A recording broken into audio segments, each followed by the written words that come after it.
All right. Thank you. Well, as we prepare for these things, and Lisa's trying to, herd a bunch of cats to do something. First, I'm super honored to be on this stage with these phenomenal women. And the thing that I've learned since probably about 6 p.m. this evening is this can go off the rails really quickly. Okay, so I'm just going to warn you all now. Lisa did script me up. Can't guarantee that's going to happen. But, really excited to be here. It's nice to see a lot of familiar faces that kind of span my world. We got Dr. Jackson back there from Pacific University, which is fun. Karen, who I got to do a lot of work with when I was in college athletics. So it's kind of nice to see how my own personal world and journey in athletics has kind of converged to lead us here to this stage where I get to hang out with these fantastic women. So this is the first ever event for the Listen and Learn series. And it's all dedicated about women, but women in sports as well. And this collection of events is going to be a partnership, as Lisa was saying, between the Multnomah Athletic Foundation and She Flies through Sport Oregon. And She Flies is an initiative that addresses the fact that girls by the age of 14, how old are you again? 11, are 2 times more likely to drop out of sports than boys. So that's kind of our personal duty there to try to figure out how to change that statistic. So through engaging with various programs across the state, connecting with similar organizations to spread the impact on youth girls, they've launched this new grant program, and they aim to address the issue and level the playing field for all girls.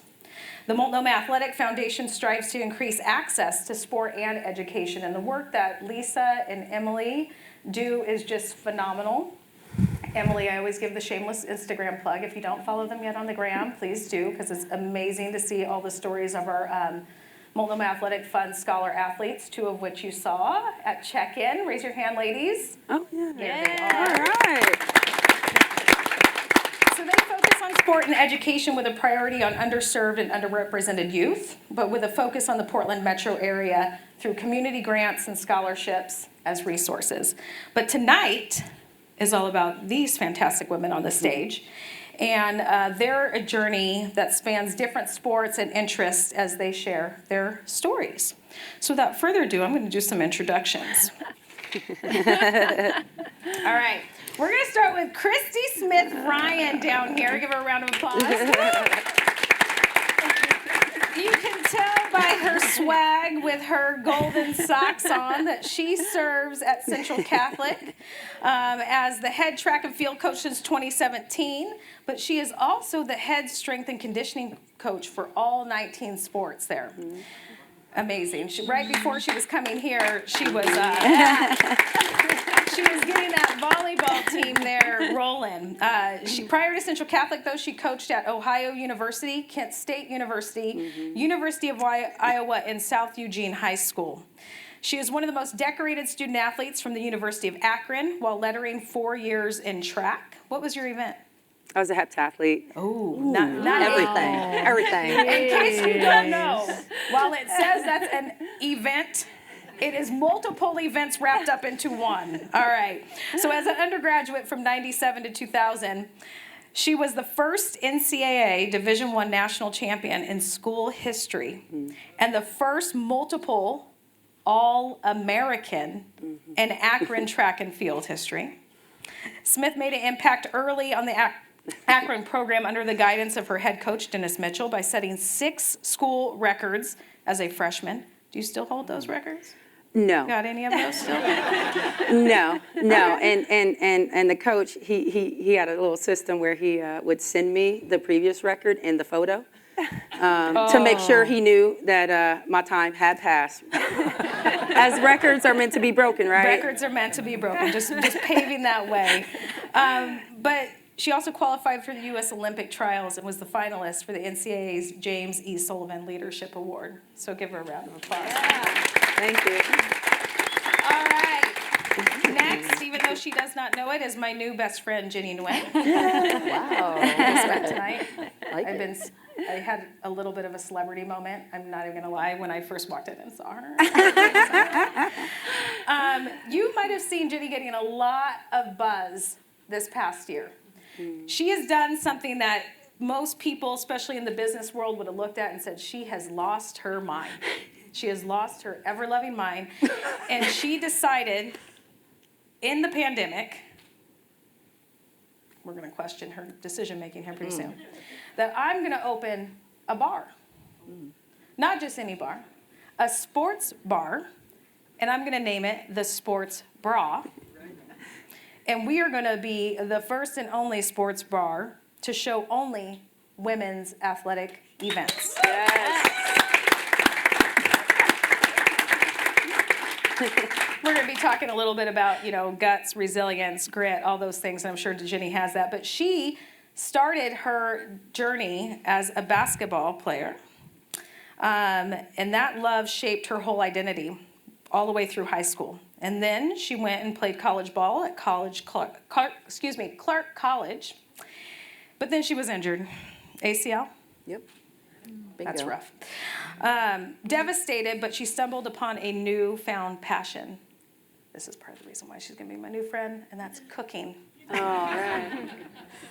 I do not cook, but Jenny does. Stir it up, girl. She landed her first kitchen job at the age of 22, fell in love with the craft just as much as basketball. Graduated from college, she enrolled in Western Culinary Institute's the Expedited program while working full-time at a couple of fine dining restaurants. She found her element. She found her team in that kitchen, much like she did on the basketball court. And then later she realized that both those places were very male-dominated and that she had struggled but endured and found success along the way. And now we all get to bask in that success and that love of both all things food and all things sports at the Sports Bra. All right. What time are you open till at the Sports Bra? What time are you open till? We open from 11 to 11. Oh, Not all right. today, though. We're closed Monday, Tuesday. okay. But we'll be open tomorrow. Just checking. We might have had plans afterwards, audience. Okay. I would. All right. Well, welcome, Jenny. And so next up, my next fangirl moment, just because, and I'll tell you in a moment, is Rachael Rapinoe. I fangirled with her for a while because we both grew up in Northern California. Exactly. And not the Bay Area for you other California people. Not the sexy NorCal. Yeah, true Northern California. Rachel grew up in Redding, California, a.k.a. Yeah. Shasta County. I'm from Glenn County, big town of Orland. But there is where she found her love of soccer and went on to have an amazing soccer career, and this is why I'm guessing why I see some of my pilot friends in the room. She went on to play at the University of Portland, won an NCAA national championship. If you don't know, they're pretty good up there on the bluff. Played pro soccer in Europe, and then eventually retired to pursue her passion in health and fitness and industry. And while I do want to give shout outs to the pilots, she did wise up and go get her master's degree at Portland State University. Go Vikes. She levered her Master's of Science in Health and Exercise Studies from Portland State and then went on to build Rapinoe SC, a top soccer performance training company and lifestyle apparel brand, training thousands of players across the U.S. from youth to professional level. Her brand made her a highly sought-after performance coach in the Portland area. But with that network of athletes and passion for performance and recovery, I've heard about this magic stick that we're going to have to learn about. Rachael launched Mindy in 2019, a hemp CBD brand building reimagined wellness tools to empower active lives with better whole body recovery. And I'm not going to say that anyone in this room might have smuggled some of that to another country, but we won't mention that. But as the founder and CEO of Mindy, she continues to shape its strategic direction in order to build a brighter future in hemp and sports landscape. So welcome, Rachael. And last but certainly not least, with her bright pink pants on, we have Alex Jee. Did I say that right, Jee? Yeah. Okay, just making sure. Who is a MAC member. She's also a mom that just found a picture hanging clip in her shoe prior to coming here, so she's in full mom moment. But she leads runner engagement at Motive Running, and shameless mom and dad plug. Mom and dad are here, so. Oh, cute. I love that. Because I guarantee everyone up on the stage would not be here if they didn't have a mom and dad that still comes to support their baby girl up on stage.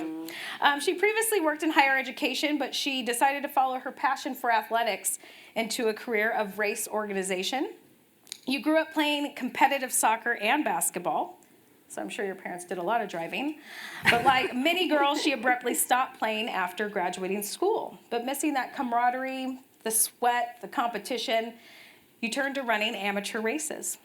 And at Motive, she now helps organize races all throughout Oregon and California, cheering on thousands of women to cross the finish line. She loves promoting sports access for all women, from girls just starting in youth sports. This is what you get. When you offer to take a picture for us, now I'm just going to pick on you the whole night. To women realizing their prime has just begun. I'm hoping I'm going to fall into that latter category. She also coaches her daughter. Is she still a first grader? She is, yeah. What's her name? Olivia. Oh, I have an Olivia. You do? I do. Okay. So she coaches Olivia's first grade soccer team and also sits on the Multnomah Athletic Club's running and triathlon committee. She has no free time. Yes. You are right. Welcome to you, Alex. So give them a round of applause. All right. So now you see why I have had my fangirl moments. But this panel is just amazing, and I'm truly honored to be sharing the stage with each of you. And I always get excited and inspired to hear the stories of remarkable women in sports. Like, I just love it. I eat it up. And while they've queued me up, like I said, we'll likely go off script, so just, again, be aware. But this past June, which kicked off this series, marked the 50th anniversary of Title IX. And from your bios, it is evident that sport has played pivotal roles in each of your lives. So Rachel, we're going to start with you. Okay. Just because we're going to go back to our roots, our NorCal roots. NorCal. Yeah, no kidding. So starting at a young age, I mean, it sounds like your parents were driving you around doing that whole thing. And it has now led you to launch your own company. Mm-hmm. Parents in the room, if you have your young ones with you, if you look next to them and think, oh my gosh, I'm going to go from driving you around to sport practice, and then maybe one day you're going to start your own company. That's pretty phenomenal. So Rachel, how do you feel your sports background prepared you for your professional journey? Oof, man. That's such a long answer for me to say right now in 45 minutes. I don't even know how much time we have left. But not only did my parents drive me around, so I'm from Redding. And when most people hear that we're from Northern California, they assume the Bay Area. Maybe if we're lucky, Sacramento. Maybe. But we're north of that. And the sticks, really nowhere. So when we were growing up, our love was soccer and basketball. We stopped growing, so we knew soccer was going to be our pathway out of Reading to an education and just for a brighter future. Still love basketball to this day. It's still probably my favorite sports to watch, if I'm being honest. But there was nothing in Reading for us, so my parents drove us to Sacramento. And we had practices on Tuesdays and games on the weekends in Sacramento. That was our home game, but then we'd have to go to the Bay or go to Modesto or Fremont or anywhere else in Northern California. So for those of you who don't know, Sacramento is like a 2.5-hour drive, then some if there's traffic. So I think the first thing it taught me was just dedication, I mean, really, greatness requires diligence, and it requires constant, persistence. And my parents taught me that if you really want something, it's not just going to come to you. You're going to have to work really hard for it, and you're going to have to sacrifice. We didn't go to high school dances at times. My sister didn't attend her senior, high school graduation. And that's just the price that you pay if you really want something, and if you really want to achieve greatness or just achieve your goals. So that was the number one thing. It's just their level of sacrifice for my sister and I was beyond. And at the time, it was just normal because that's just what we did. But obviously, looking back, that's probably not normal, and that was definitely an elevated level of sacrifice for them. So incredibly grateful for them, and I have to give them a shout out. But also I would say, as I got older and I graduated and I started getting into my working career, I definitely heard a lot of employers talking about how they love employing athletes, but I didn't really get it. I didn't really know why, because at the time I felt like I was so ill-equipped to be entering into the workforce because I thought I really only knew how to train hard and kick a ball. And I wasn't really fully grasping everything else that I had acquired, all the tools that I had acquired over the years, which are many. Working within a team, learning how to work cross-functionally, communicating, dealing with the highs and lows. So there's so many tools. But I would say the number one thing, especially being an entrepreneur, especially going through a pandemic, is just understanding that failure is inevitable, and you can never achieve success without failure. You can't have one without the other. So I would say that is the biggest learning lesson and tool that I've carried with me as an athlete, because as an athlete, you obviously fail so much. I mean, over and over again, you're missing goals, you're missing shots, you're missing passes. So failure just sort of like comes with playing sports. You're never going to be successful 100% of the time. And that has definitely, that sort of like resiliency and that thick skin has carried with me through my professional career as an entrepreneur. You are going to fail, and you're going to fail hard, especially if you're putting your heart and soul into your work. So I would say that's the biggest thing being an athlete has taught me. It's just not being afraid of failure. And really, if you're not failing, you're maybe not trying hard enough or risking it all. So that would probably be my answer. Oh, that's fantastic. And it actually leads me into a question for Jenny. That greatness requires diligence. I can't even imagine how much diligence you've had to have in the last year, or probably even longer. So talk about learning about perseverance through adversity. Jenny, you managed to go viral. Old folks, that means she's like really cool. It's a big deal. It's a big deal to go viral. It's not a bad thing. Yeah, it sounds like a disease. It's not COVID. It's not COVID. Yeah, she's different. clarification, didn't go viral that way. Thank you. But after raising, Everyone like takes 10 steps back. after raising over $100,000 Yeah. on Kickstarter and garnered international attention to open the sports bra this past April. Post-pandemic, when like every bar in America, the world was shut down, people didn't know if they were going to keep their doors open, how to hire staff, food was stuck on cargo things out in Long Beach, like that diligence, that adversity is just amazing. So talk us through how sport prepared you to really have the guts to do what you've just done. I mean, a part of it, when you say it like that, it's like, I was nuts, right? Yeah, no. I got like overcome by insanity. Yeah. I think that, a lot of what Rachel said, I feel like, so just recently, this group that I follow on Insta, they're called the Iron Dames, and they're an all-women's F1 racing group. And they race Ferraris, with everybody else. And they were just about to, it looked like they were going to win this really big race. And about 2 or 3 laps left, they blew their drivetrain. And it was devastating, absolutely devastating. And they did like a little short clip, and it showed like everybody, not just the driver, but everybody in the back rooms, and just heartbroken. And to me, a lot of it is putting it all out there on the line and not being, you're afraid of failure. But for me, what was scarier was not trying. And I was talking to somebody today about how it almost feels like I didn't have a choice. Like my options were put it all out there and fail, or like possibly fail, or not do it and always wonder what could have been. And to me, the wondering was way worse. So that kind of did it. But when I thought about the Iron Dames, it made me realize that for me, my best moments in sports, the glory for me was never winning. The glory was losing and the resilience to come back from loss. And when you're down at your lowest low and you manage to find some way to get back to a passion or back to that drive or back to, something new even. That's what happened when I blew out my ACL. My entire identity up until that moment was basketball. And just like Rachel, like I was like in college and people were asking me what my major was going to be. I was like, basketball? And so when I blew out my knee, I had no idea. And so that was super devastating. But then to find something else that kind of lit the fire and was just like, okay, there's something else out there. That to me is where the glory is.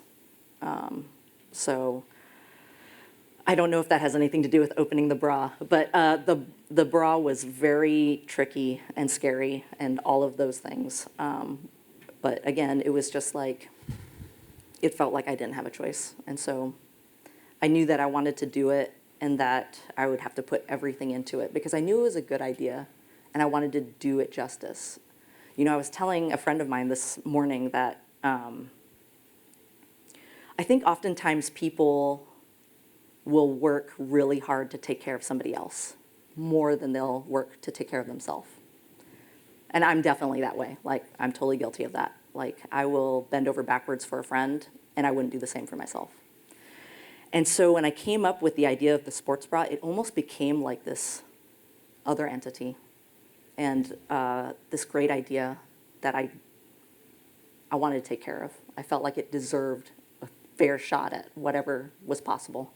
And so by doing that, I was like, okay, I'm not going to sleep. I'm going to put everything I have to risk it all.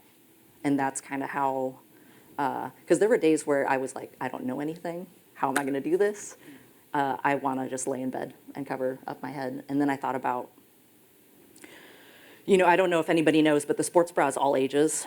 I thought about, like, if I were a little kid playing sports, and there was a space like that for me that my parents took me to or my friends and I went, how much of an impact that would have had on me and how different everything would have been. And so like those days in bed where I was just like overwhelmed, I thought about, it's always thinking about somebody else, right? So I thought about me as a kid.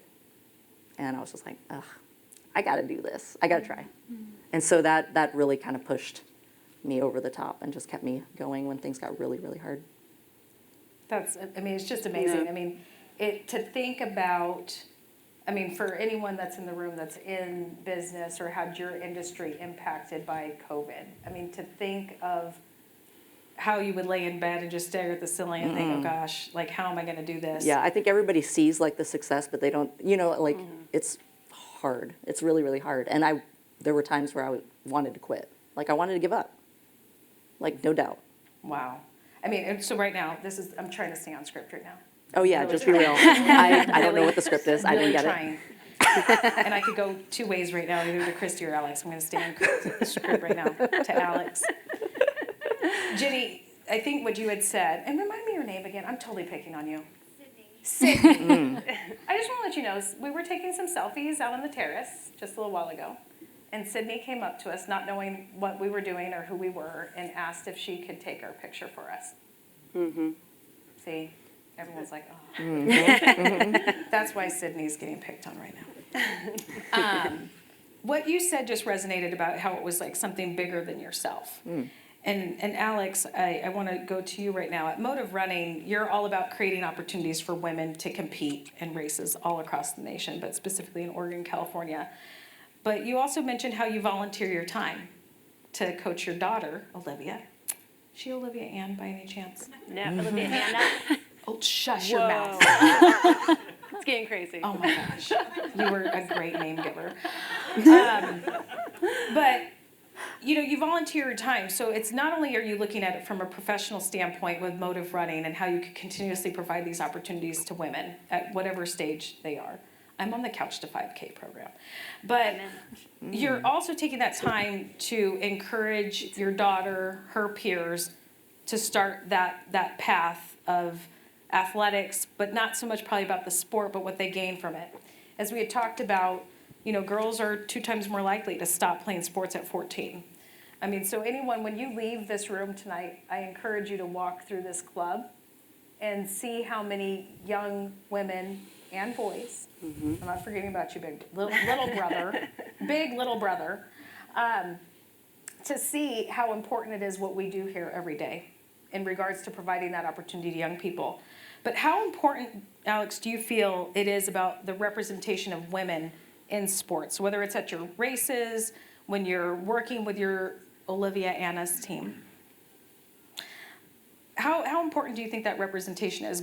Having the opportunity to take your daughter Yeah, and her I little know. posse into the sports bra for some chicken fingers and French fries, I don't even know if that's on the menu, and Sure. watch some Yes. games. Yes. How important is that? Listening to you talk gives me the chills about kids because that's what it is. And we talk about visibility creates possibility, right? If young girls can see themselves in the situation, they believe they can do it and they will not give up.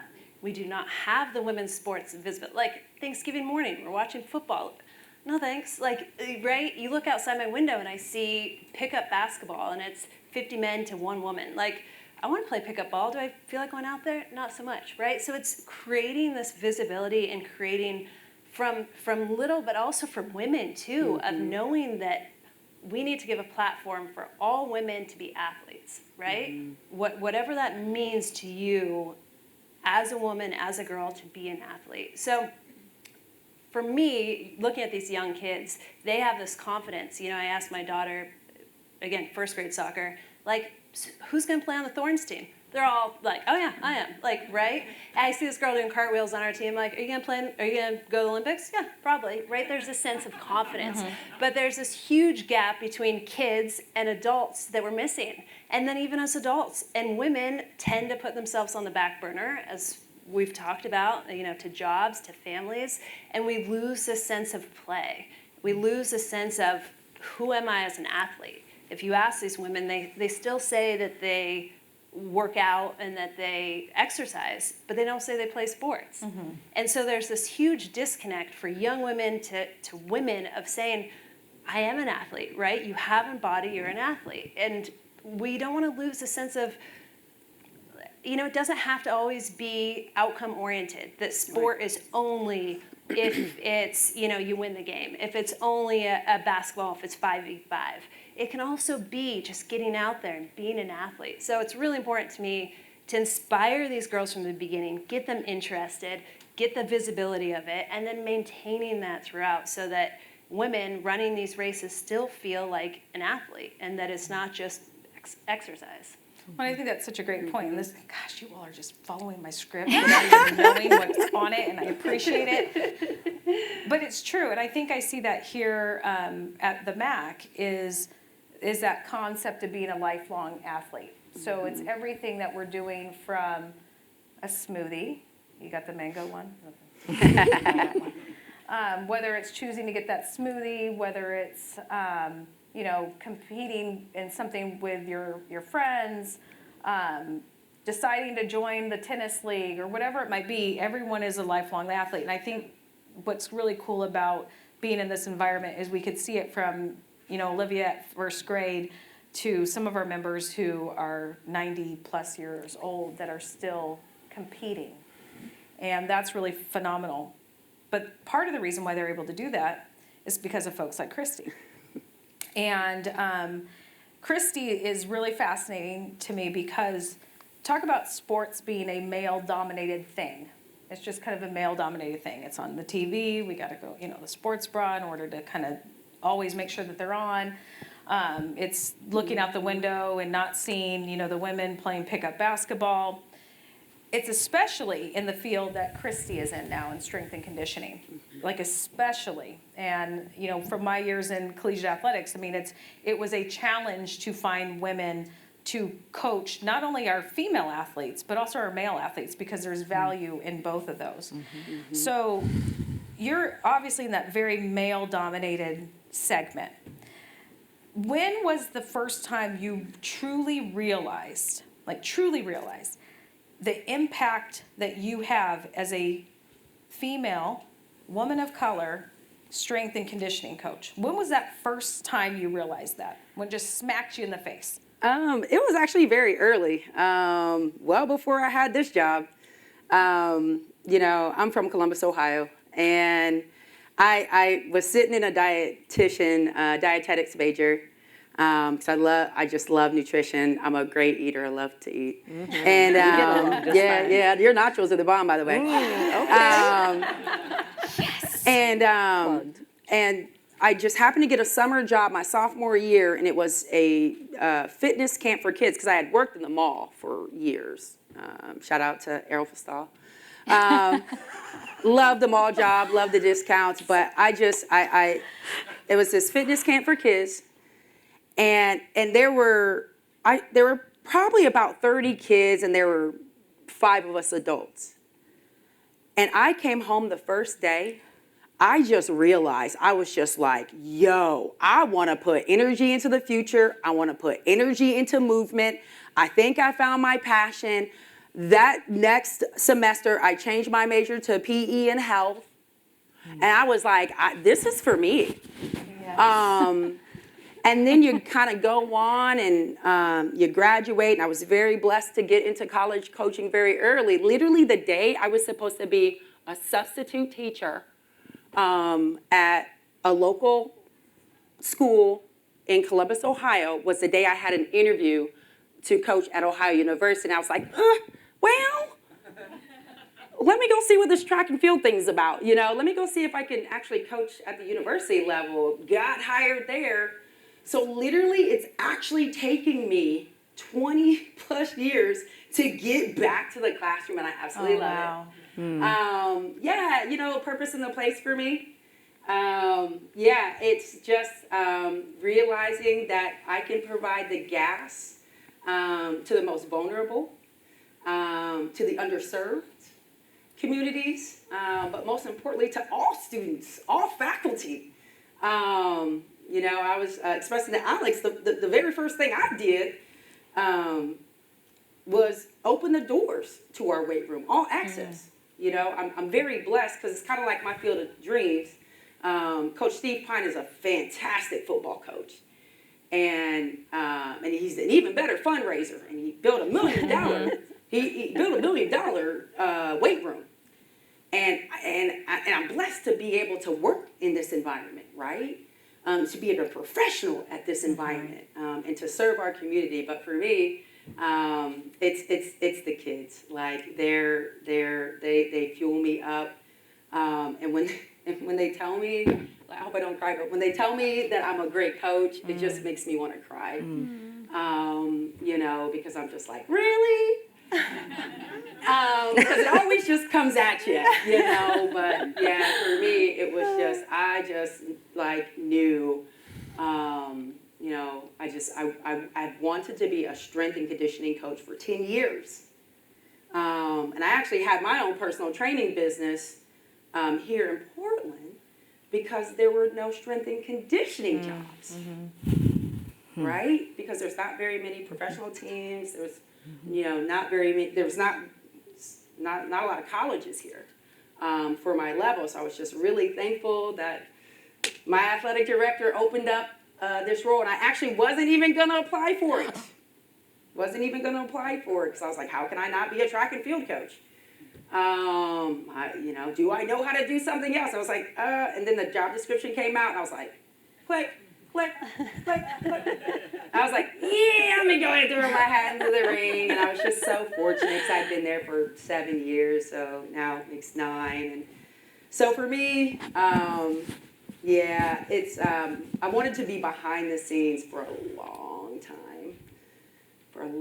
time. I always say I've had more than my 15 minutes, but I feel like I can truly make an impact and a difference with changing the game and how I can plant those seeds for future development in terms of movement, abdication, their own personal development and confidence. I mean, it's amazing. Yeah, and I think too, even just hearing your path and knowing that world of especially strength and conditioning. And I think too, we probably have seen that. Even if you think back to when you were playing at Clark or even at UP, or I still can't believe your parents were driving you to Elk Grove. That's a whole other story.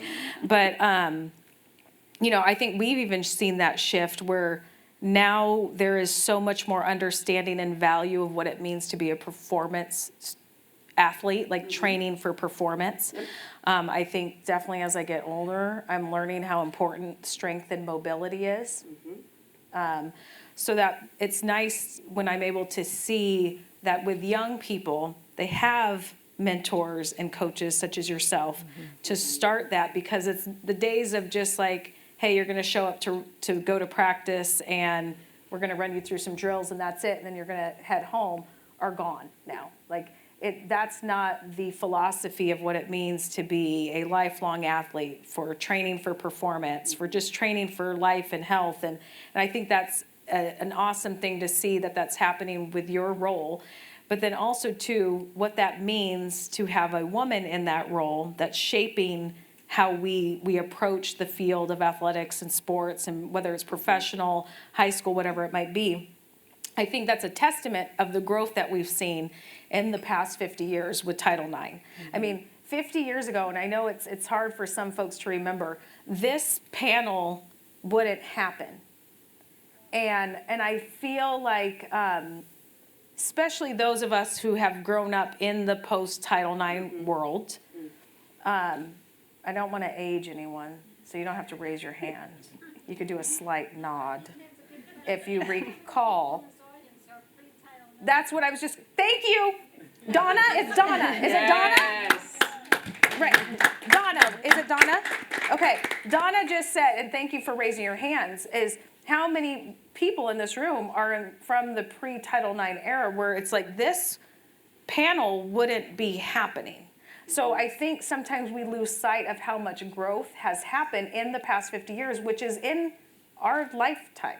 Like, we're in this room and we remember what that was like, even if you were post-Title IX, even just the differences that were happening. I'm sure there was people that looked at your parents like they were absolutely crazy. Why would you be driving these two all the way to Sacramento? Legitimately 2.5 hours, okay? She's not exaggerating. I-5 moving 85 miles an hour, 2 hours. Yeah. Okay. But I'm sure they were thinking, gosh, that's not going to get you anywhere. Like, where is that going to get your girls by driving them to and fro and all those kind of things? So from being a young, this is for all of you, and you could just kind of popcorn it. From being a young athlete to who you are today, still as an athlete, right, Alex? Mm-hmm. If you got a body, you're an athlete. Absolutely. That's what I tell myself every day when I wake up. I Yes, got a you body, are. I'm still an athlete. I might not be a Christi performance-based athlete, but I'm an athlete. I'm taking those stairs to go get my smoothie. How has Title IX in your world changed, and what other changes would you like to see happen in the next 5-10 years? So even if you think back to when you started, and kind of knowing that shift, maybe you've heard it from your parents, people in your life, to the experience that you were able to have, to now think, Sydney, did I get, oh good, I'm getting old, Sydney. To what you would like Sydney's experience to be in the next 5-10 years. What growth would you like to see that? And just... Yeah, and I think Alex and I kind of hit on this, but just, access to more female coaches. It should be, I wouldn't mind a complete role reversal, all female coaches. That would be sweet. To be quite honest with you. But yeah, then we talk about pay and all that good stuff, but just having more representation for just our young community to talk with and be a part of, and be able to go to a person that is similar to them, I think is very important. I think we are seeing that roll out, but we're seeing it at lower levels. We're not really seeing it a lot of times in terms of diversity in women, even in teaching roles, right? Even in teaching roles. So I think just hiring practices, you should look around the table and see differences, right? That's what makes us all great. If we can bounce different ideas, move things forward. So I would like to see that, and then, just the pay. Equal pay, that'd be great. Yeah. Yeah, I agree. I think obviously representation, if you can see it, you can believe it. I'm so grateful for Title IX. When growing up and playing in college, probably took it for granted, honestly, because it just was what it was. There was a pathway for me to play in college. So I'm grateful for it now because I know everything that is, the opportunities that it's provided for me. Even as an entrepreneur, I would not be here today if it was not for the pathway of getting out of Reading and getting a scholarship and playing at the University of Portland and playing beyond. I think that in the position that I am in right now, I think we've moved beyond a point of just opportunity. That's no question. We're now entering a realm of there needs to be equal resources pumped into women's sports, and especially in light of everything that's come out in the last year, plus with our women's professional soccer players, there has to be equal protection for young players, youth players, collegiate players, and our professional athletes. We have to protect women at the same level that we protect our men. So I think we're entering this phase now where it's not just okay, it's not just acceptable to provide equal opportunity for young athletes to see themselves in college or see themselves beyond. They need to have a clear pathway forward where they're getting the same resources and where they're protected as well. That's awesome.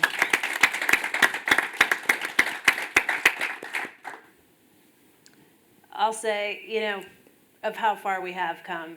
My mom here, we talked about how when she was playing sports, however many years ago it was, they could only play half court. They wouldn't allow the girls to go the full court. And I told my daughter that the other day, and she was just totally mind blown. Like, I'm confused. Why, right? There's a huge sense of from one generation to now my next generation. So there is we've done so much. But when we're talking about youth sports too, making sure that there's no social or economic divide with youth sports. And I think when we're talking about creating these opportunities and making sure these opportunities are there for all young girls. And I see a lot of young girls right now that have really incredible opportunities, and they are going on to do these comp and elite teams as early as age 9. There's also becoming more and more of a divide between those that can afford $3,000 for a 9-year-old to go play on a team. So there's this huge sense of like, yes, let's get these girls going, let's make it work, but let's make sure that there's opportunities for all of them. Totally. And Jenny. Boy, I just don't even know what to say. It's hard to follow. It's hard to follow that up. They said it all. I mean, I think a big part of it for me with the bra is that the bra definitely would not be here without Title IX, right? And I think about, there was a group of women who came in, they were in their 70s, they had all played lacrosse together, and pre-Title IX, and they came in and we had a good cry. Like, let's be real. We had a good cry, hugged it out, and they basically were just, they didn't believe something like this could happen in their lifetime. Contrast that with what just happened last week, which was a good friend of mine brought in her 2 girls and asked them, they came, watched some games, had lunch, and then asked them if they noticed anything different about being in this sports bar compared to any other, restaurant sports bar. And they didn't. They didn't notice that it was all women's sports and that all the memorabilia was all female athletes. So have we gone a long way? Absolutely. And I think to these ladies' points where it's not just about equal opportunity anymore. It's about the next step. We're not, we're pumping money. We're getting investments. We're going out and actually, because honestly, who reaps the rewards of this movement first? It's typically, wealthy white folks. And so reaching past that and hitting all of those marks. And then for me with the bra, it's not just sports. We're creating a space that has been around for 30 plus years, and yet it's the first of its kind. So thinking outside the bubble of equal opportunity and to figure out new and innovative ways to bring representation, draw, I'm hoping that this adds to a wave of just getting more investment out there. Like, oh, this is a business opportunity. The sports bra is doing really well. Maybe there's something about that. And then people buy into that. And then, money is kind of the currency of getting to where we need to be. And so I think that all of that is happening. And I'm really optimistic about the future for women's sports. Super optimistic. Wow. Wow. I could sit here and do this all night. All night. But I just want to thank each of you. That's why I'm really bummed. You have the keys, right, to the bra? I do. I really Like, do. don't you like own the joint? Like, you have the Absolutely. keys. Yeah. Like, we could get in there and like Yeah. get some of those nachos going. Like, Yeah, I think so. maybe I can definitely like you put something together. something. We're not picky. Like, we are not picky. I mean, all of us are. Why not? I can call somebody in. Okay, cool. Okay, we'll talk after. boss move. But I just want to say thank you to each of you. This is a remarkable group of women, and I think all of you can hear from their stories, their passion, just how much sport has meant in their life and their journeys, but beyond what's happened in their life, how they are taking their experience and putting it back out into the community to motivate and encourage and support other women, no matter if you're 10 or 90, and helping all of us kind of keep rising and making sure that we keep the female athlete at the forefront of all of our decision making, how we move through life, how we make decisions, who we put around us, what we prioritize. And it's a remarkable thing to hear your journeys and your stories. And I just thank you all for sharing that with us this evening. So give them another round of applause.